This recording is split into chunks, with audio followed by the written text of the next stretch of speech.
Bueno, más allá obviamente de la desagregación de muchos de los indicadores que habrá que repasar con mucho más detalle, lo importante es que se muestran avances en áreas sensibles, importantes desde el punto de vista social, como educación, expectativa de vida.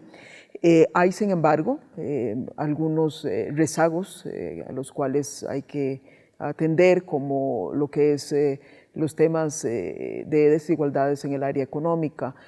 Por lo demás, uno de los grandes faltantes en general del modelo de desarrollo de los países latinoamericanos. Podríamos decir que Colombia se encuentra dentro del promedio, no está tan arriba como lo están otras naciones como el caso de Chile, Argentina, Uruguay, Costa Rica, pero tampoco tan abajo como los países de Perú, Ecuador y otros más. Se encuentra, digamos, en una zona intermedia muy parecido al caso también de México.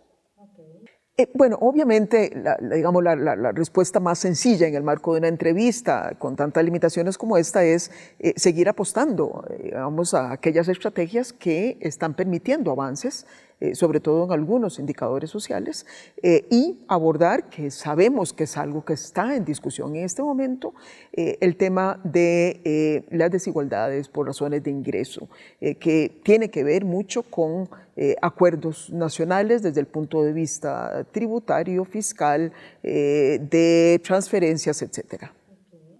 Bueno, algo quizás de lo más importante que este informe contiene es que busca ir mucho más allá de las formas más convencionales de aproximarse al análisis de la desigualdad. Por supuesto que el tema de la distribución del ingreso sigue siendo un faltante en América Latina, aunque en algunos países se avanzó a inicios del presente siglo, sigue siendo un faltante, de manera que parte también de la ebullición que vemos es porque sigue siendo una de las regiones más desiguales del mundo, pero decía que el informe hace un llamado para ir mucho más allá de la distribución o la desigualdad por razones de ingreso, más allá de los promedios y más allá del presente.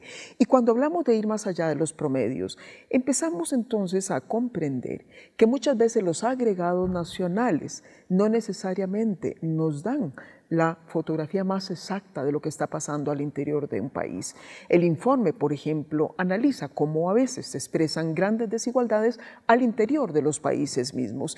Y es precisamente ahí en donde nosotros creemos radica mucho del malestar que no solamente en América Latina se está expresando, sino también en muchos otros países, algunos de ellos desarrollados, como el caso, por ejemplo, de Francia en este momento.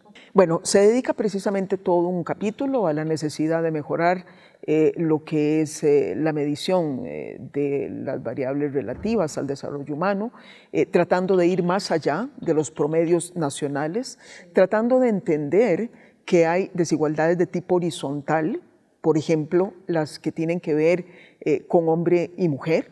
Lo vemos claramente, por ejemplo, en el mercado laboral. Hay desigualdades que afectan hasta el seno de las familias, también cuando analizamos, por ejemplo, o desagregamos la situación de la mujer y la seguridad en el hogar frente a la del hombre.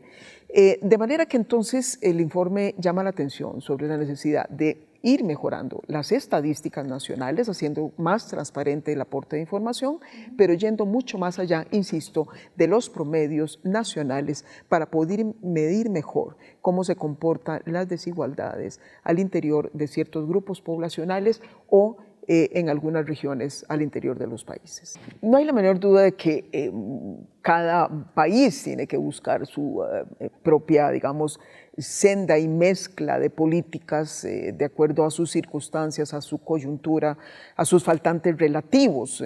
El informe tampoco pretende dar una única receta para todos los países, da una especie de marco general orientador en donde en lo fundamental se llama a atender de manera mucho más integral los temas de las desigualdades. Y en ese sentido, cuando vemos a un presidente como el de Chile respondiendo en varios frentes a la vez, nos parece que está también reaccionando a esas preocupaciones de la población. No se trata solamente de analizar un país por el éxito que ha tenido su modelo económico, se trata también de ver cuál ha sido el impacto social de ese modelo económico. Entonces, yo no diría que necesariamente es populismo, porque por supuesto también tendrán que ir paralelos todos los desafíos de mejora de productividad para hacer sostenible las reformas que se están promoviendo. Son medidas que los gobiernos toman en función precisamente de esa preocupación. Pero el informe presenta con mucha claridad cómo si vamos a abordar la disminución de desigualdades única y exclusivamente a través de la variable económica, no necesariamente vamos a poder impactar el desarrollo humano con la velocidad que se requiere. ¿Por qué razón? Porque generalmente cuando hablamos de impuestos al ingreso, a las rentas, cuando hablamos de transferencias, etcétera, es cuando ya la gente o los agentes económicos están en el mercado. Hay muchas desigualdades que definen precisamente la posición relativa de las personas en el mercado laboral. Por ejemplo, la educación. La calidad de esa educación, la salud que puedan tener las personas, las diferentes, digamos, habilidades en el manejo de las nuevas tecnologías. Entonces, por eso es que insistimos en que existen una serie de necesidades que debemos entender antes de que la gente entre al mercado laboral.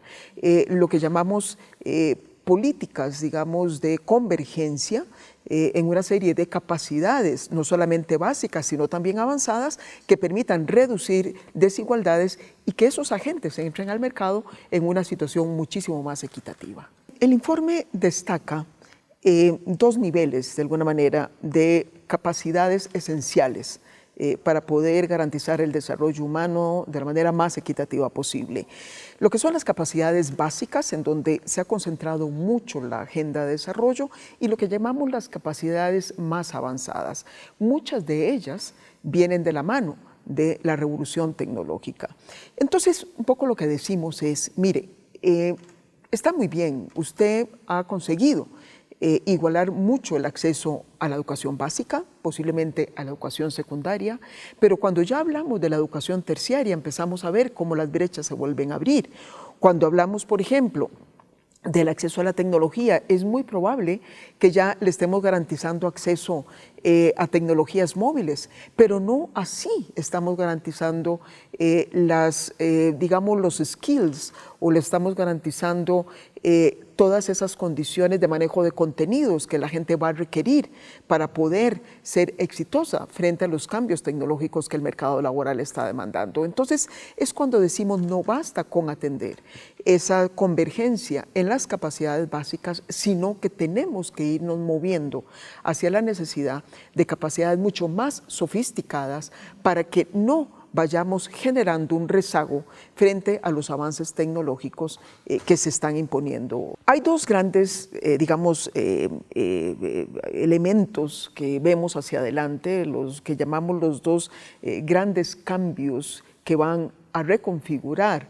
el presente siglo y el que viene, que son el cambio climático y el cambio tecnológico.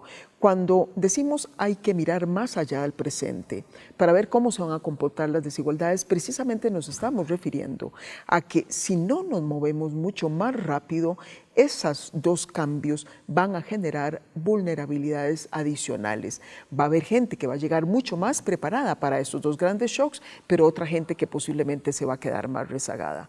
Entonces ahí es en donde tenemos que discutir ya no solamente el acceso a la educación, sino la calidad de esa educación, ya no solamente el acceso a las tecnologías digitales, sino la preparación de la gente para enfrentar, digamos, ese mundo digital. Ya no solamente la educación básica, sino la educación en ciertas condiciones, la salud en ciertas condiciones, de manera que es mucho más allá de los aspectos que hoy estamos pudiendo cubrir. Vamos a ver, en realidad lo que el informe está advirtiendo es que de no trabajarse de manera más efectiva las inequidades que hoy tienen lugar, estas desigualdades van a ir impactando cada vez más al poder político. Veamos, quizás el caso más claro es el de la mujer.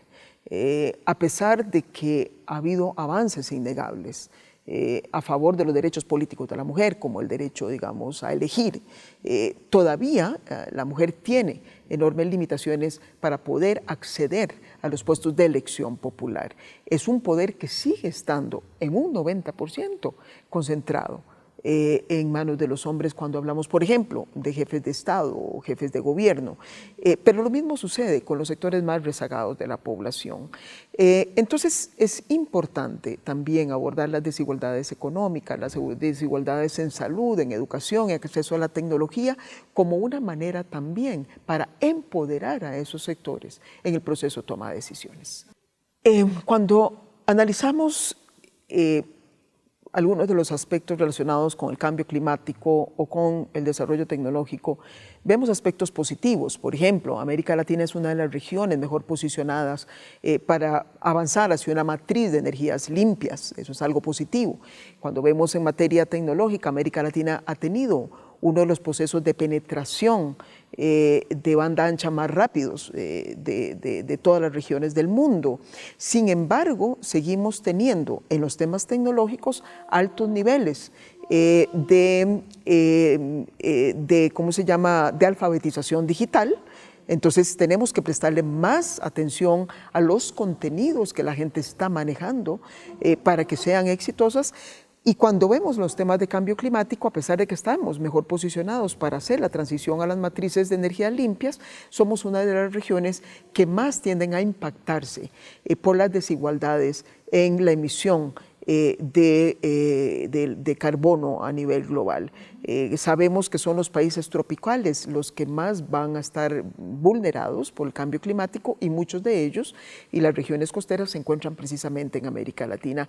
Entonces tenemos ventajas, pero también tenemos algunos rezagos a los que habrá que prestarle atención. Sin lugar a dudas, cada vez más la agenda de desarrollo es una agenda que llama a una intervención muchísimo más multisectorial para poder avanzar con más rapidez.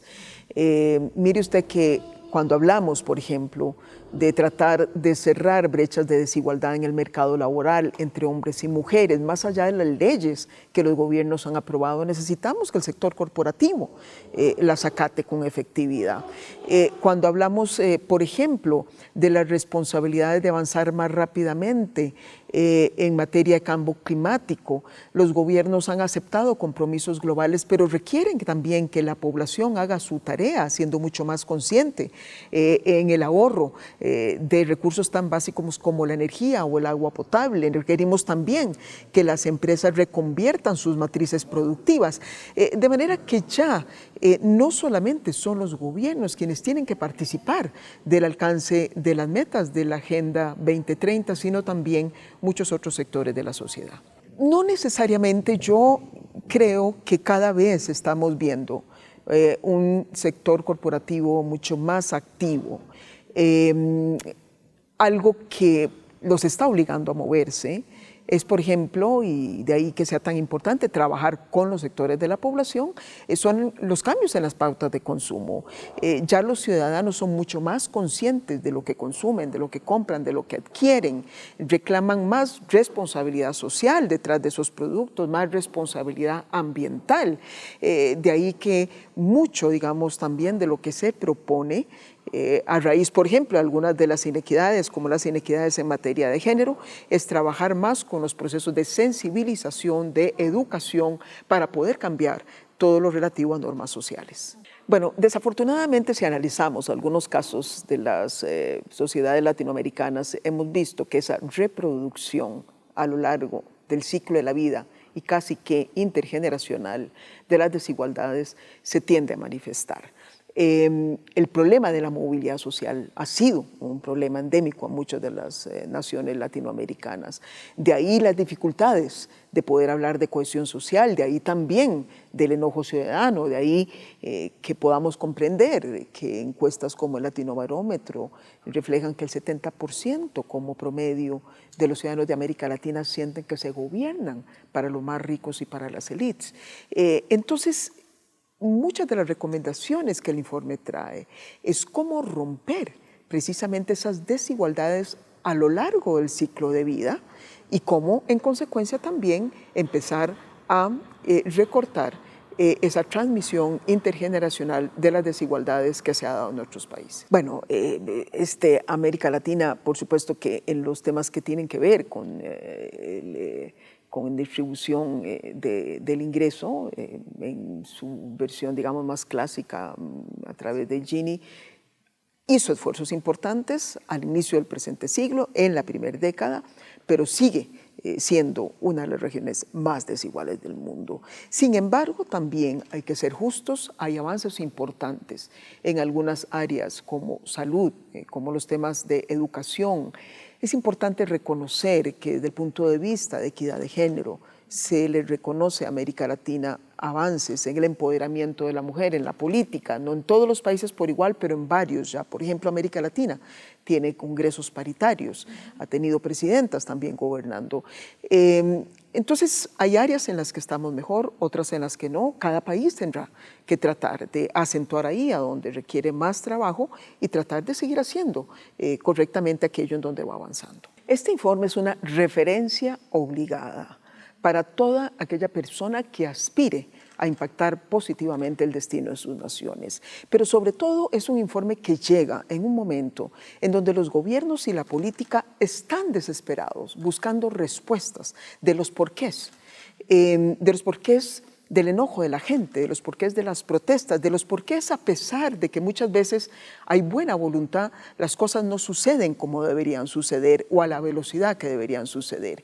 El informe da claves valiosas para quienes están tomando decisiones, para quienes están gobernando, pero también para quienes de alguna manera tienen una cuota de responsabilidad como el sector privado y algunos colectivos sociales. Muchas gracias por haber estado con el Diario de la República. No, con mucho gusto. Gracias a ustedes.